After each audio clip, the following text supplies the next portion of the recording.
then I think taking the conversation forward, who recognizes an apostle and how do they recognize them? One of the question that goes with that is who by nature should be recognizing things in the church, who is in a sense at the front and watching, who has the eagle-eyed vision, generally speaking, or should in the church. You'd have to say it would be apostles in churches, elders, leaders. So it should be recognized by leaders first, because the leaders, if they're good leaders, will be recognizing those things.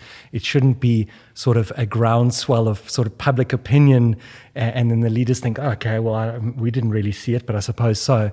We're not dealing with that level. This is God's household. So leaders should recognize it first. And then I would say a call of God in terms of an apostolic call shouldn't be a shock. It shouldn't be, we didn't think that was... That's the last guy I suspected. Yeah. It can work like that in the world. You might have businesses or certain things that function that way, but the church, you should be able to see things. Even when the first deacons were chosen, they said to them, choose men who are known to be. So we shouldn't be dealing with major surprises. It should be something that is recognized by leaders, which is actually the leaders are the gatekeepers in the church, but that recognition should make sense. I think some scriptures on that, you going to Ephesians 4:7, where it says, and for grace was given to each one according to the measure of Christ's gift. And later on again, Christ gave gifts. And as Romans 12 would say as well, that with any office or gift, that there has to be, if there's grace on an individual to walk in a calling, that there's evidence of that grace. There's some type of fruit, there's outward evidence. And so as was mentioned, it would be leaders, even other apostles that would recognize that. But there'd be a general witness in the group of leaders that this person has emerged, so to speak, and we recognize that. You find examples of that in Scripture. The one is in, for example, let's look at 1 Corinthians 9:2, where Paul says, that actually, if to others I'm not an apostle, but at least I am to you, for you are the seal of my apostleship in the Lord. And he's appealing to, he's saying to them, you can recognize me as an apostle, as opposed to these false apostles that were going around the Corinthian church, ministering, claiming to be apostles. He says, no, I'm a true apostle because the evidence of what I've done is seen in the church. And you recognize that, and it's interesting, he says, to others, I'm not an apostle. So the reality is that not everyone might recognize an Andrew or Brad or Ryan or Jonathan to be an apostle, but we do, because we have seen the fruit of their labor. For example, my context being in Josh Jen, being on Andrew's team for many, many years, over 20 years I've been working with him. And I am the fruit of, in many ways, of his apostleship, so to speak, because he's laid in the foundations of Christ. And I've seen the leaders that have gone through, that have impacted nations, and I've been part of that process. So in one sense, recognition happens through the church. There's a witness. And you take it one step further, is there should be a recognition from prophets and teachers. You look at Acts 13, that when Paul and Barnabas were set apart to be, obviously plant churches, preach the gospel, but actually in Acts 14, they get called apostles for the first time. And it says the prophets and the teachers gathered, and they were the ones who set them apart, as the Holy Spirit said. So it's a holistic approach, I think, as Shaun mentioned earlier in that. These things aren't easy to talk about because there's an intangibility here. Yes. And there's a trusting God, and there's a entrusting ourselves to the Lord's ways. Sometimes we just want it to be much more clear cut.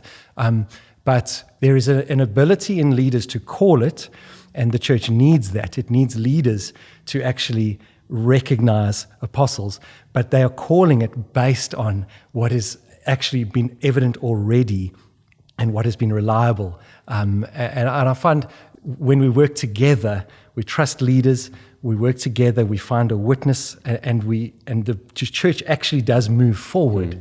You start to piece it together, this is exactly right, we're in God's will. In this. Our safety has always been, our value is one of team. We wouldn't release anyone into any office and recognize unless there's a sense of team. And so while there's individuals who say, I think there's a call on that individual's life, there's fruit to that, and it could be one of our leaders saying that, our apostolic leaders, like in Andrew saying, I see this on individual, but then we get a sense of the witness of the Spirit as our leadership team. Yes, we agree with this, and we see the track record. And so it's very much a rigorous process in some ways to see that. And it's a beautiful thing, actually. It's a very safe process. And I think that helps if we have to take this to the next level of like, okay, but then who helps by holding these people accountable? What, now we have apostles. Now we have guys who are recognized, people who are qualified, people who are walking with great authority by what we're describing, by what they do, who they are.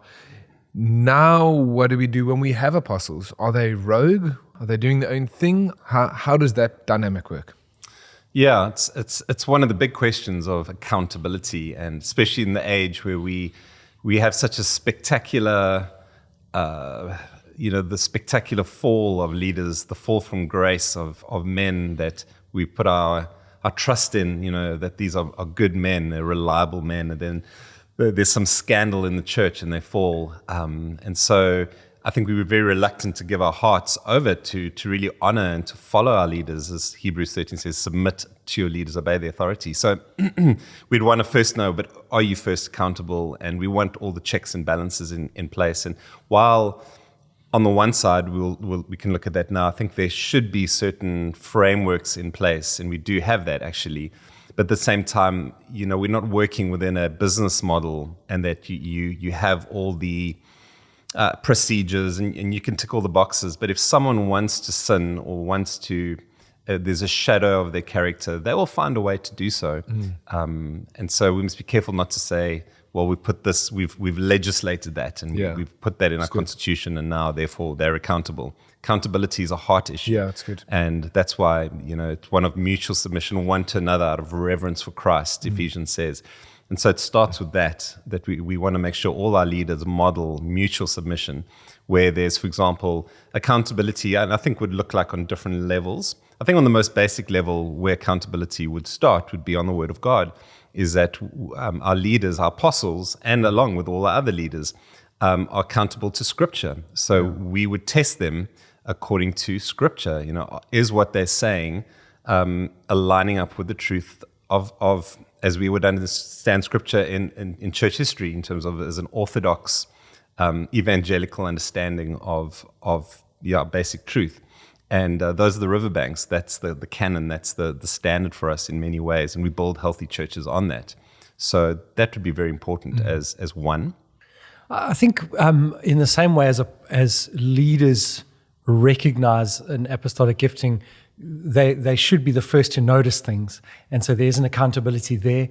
For example, Paul noticed very quickly what Peter was doing with regards to withdrawing from the Gentiles when the Jews were in town, and he called him out. So there'll be a natural outworking there where people with apostolic graces or apostles will hold each other to account in a way. But then I would add, in God's way, it should be that an apostle is accountable to everybody. Yeah, that's good. If you think what Paul did with the Galatians, he actually writes in Galatians 1 verse 8, but even if we or an angel from heaven should preach a gospel other than the one we preach to you, and he's talking to the whole church, let him be under God's curse. And what is he doing? He's opening himself to them examining the gospel he continues to preach. And look, guys, if I come back and I'm saying something different, call me out, hold me to account. So I do think we see it in Scripture.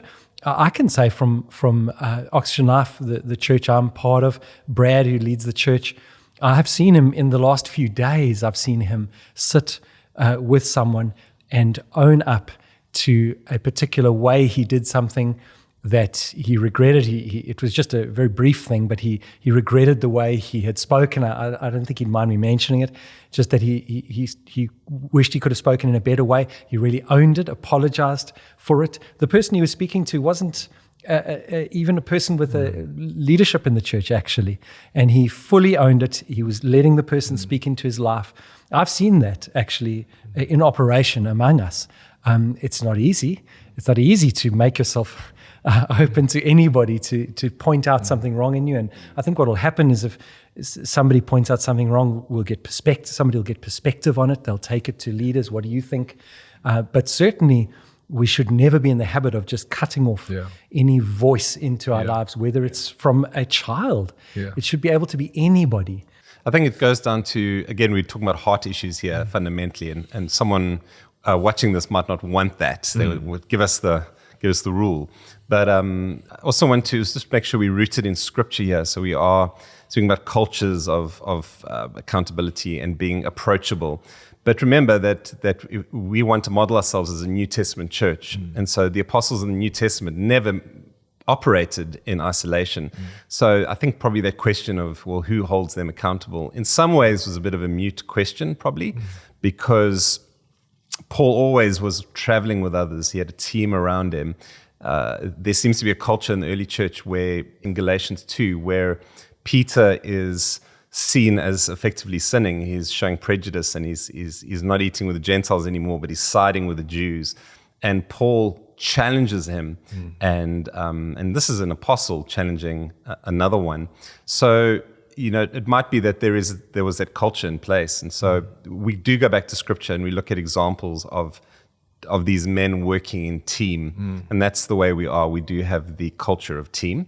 We've been in contexts where we will challenge and ask the hard questions or disagree. And what I've enjoyed about the apostolic team we work with is the guys are approachable and they are reasonable. And if we lose that, we would be in great danger as a movement. So what about a situation where, like, you as an elder in a congregation have been struggling, where you're not feeling heard from an apostle? How would you go about that? Let's say, in our context where there's a disagreement on our team with Andrew, who leads our team in Josh Gen, where there's a disagreement and one of the elders on team do not feel heard, and this has happened in the past, then our culture is one where we escalate that. And so Andrew then appeals to an outside authority, because there's a church, and even Andrew's, he's under authority in the sense that he's on a team that also do speak into his life. And so we've had that where we get an external input to look at things from an objective point of view, where those leaders can feel heard rather than just having to take Andrew's word for it, so to speak. So there's those safety checks and balances that we do have in place as a culture within us. Yeah. And those safety checks and balances are not a function of just a constitution on paper.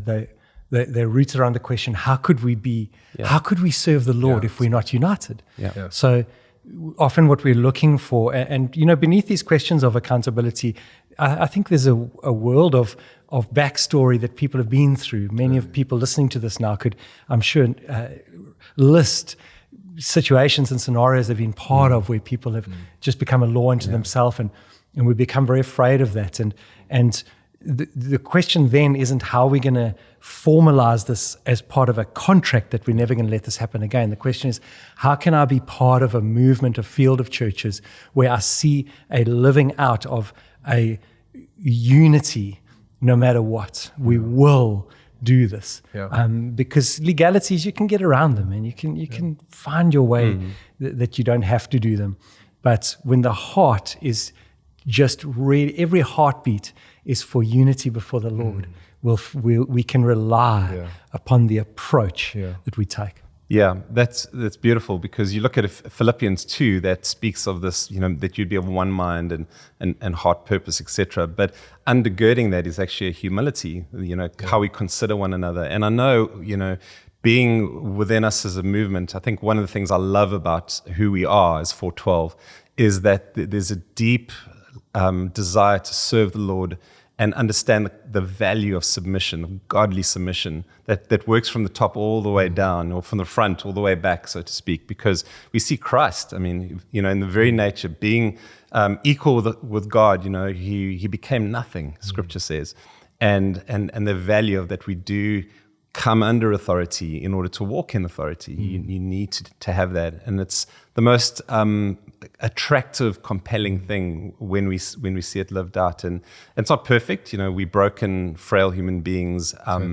Even apostles aren't infallible. There's only one who's infallible, is Christ, and we're all doing our best to follow him, and that's why we need one another to be in relationship. But I think that the experience of unity comes through a deep sense of, I honor you in the Lord. I see Christ in you. I want to draw from you and learn from you. I don't think I know enough that I can simply do it on my own. We are body, and we do that together. Yeah, and I think even Paul's heart, even as he conveys, even when he teaches about correcting somebody else, even while you go to correct them, be aware that you yourself can fall in the same pit. Yeah. And I think that is something that we've come to see and value, is that not only do I want this for people's sake, we don't want this so that you know that we're accountable. We have this deep desire to be accountable before the Lord because it's good for us. Yeah, and the challenge of looking and judging a movement from afar, if you have only seen us through media, you get a very warped perspective of us as a movement and of the leaders in the movement and the apostles in the movement, because it seems that they're the men on the stage who are strutting this stuff.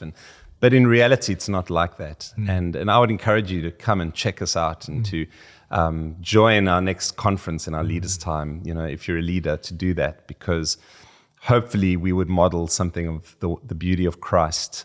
Who we lift up is Christ. We're a movement of saints that has the chief apostle in whom we follow, the person of Christ. And if someone is with us and comes among us, they need to leave saying, "But what a wonderful Savior you have!" Not, "Well, your leaders are so skillful." Yeah, and so landing this conversation, which I know for me and hopefully for you guys has been incredibly helpful around understanding the apostle, understanding the qualifications, how they're recognized, how they function, what they do. I think it's been really helpful for me and hopefully for you guys as well. And we have so many other resources that we'd love to point you towards. Andrew's written a manual on the apostolic and the apostle and fields and understanding. And there's other resources online that we have that we'd love to point you towards.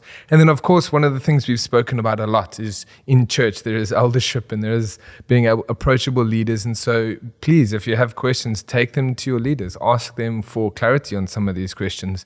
I think the important part is being able to discuss it and not just come to conclusions and assumptions based on what you read everywhere else. So cool. Thanks for discussing this. Great. Awesome. Thank you.